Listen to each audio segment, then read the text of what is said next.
Hello everybody. In this tutorial I want to compare how we can enter data into Excel and also into R. So let's just simply say we have a simple data set. Let's call it data here, or we can call it whatever we want. And let's say we've got 1, enter 2, enter 3, enter 4, enter 5, enter 6, enter 7. So this is how we would enter our data into Excel. And of course we can check that we have the right number of data points. So we use the count function equals count and open the bracket, highlight the cells that we want, close the bracket, and it should be 7 data points. So that is how we enter our data into Excel. Now, how can we do this in R? So I have opened RStudio here, and here's the main window. Here down here is the console.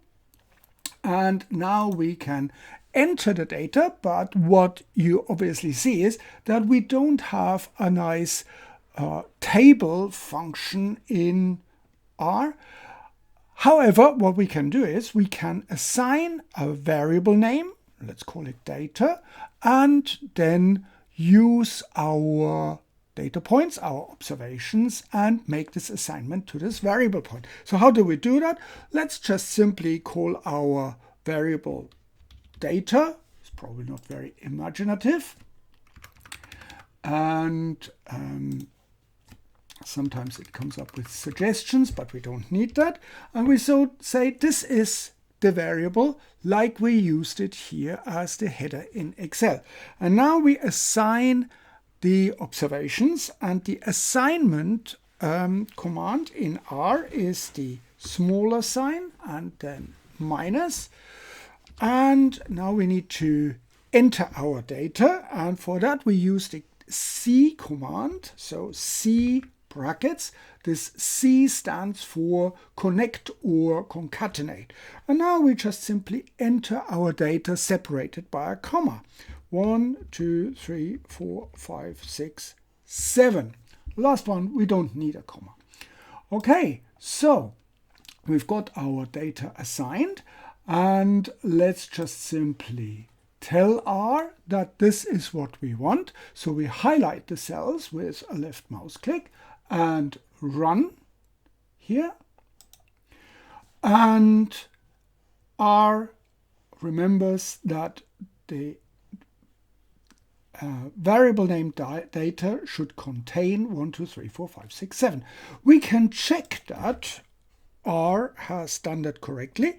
In the console, we just simply add data and press enter, and here are the data 1, 2, 3, 4, 5, 6, 7.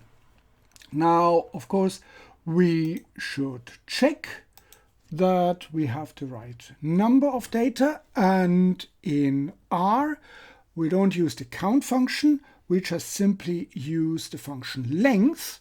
And I don't need an equal sign like in Excel, because R understands that we are doing an operation. So we just simply say length, and we want that of this variable data here. So data, length of the data, and we highlight it and run it, and we get as our answer 7. So we had 7 counts. So the length function is the same as in Excel, the count function. So this shows how we can easily input data in Excel or in R and check that we've got the right number of observations. So thank you very much for watching, and I hope this makes sense.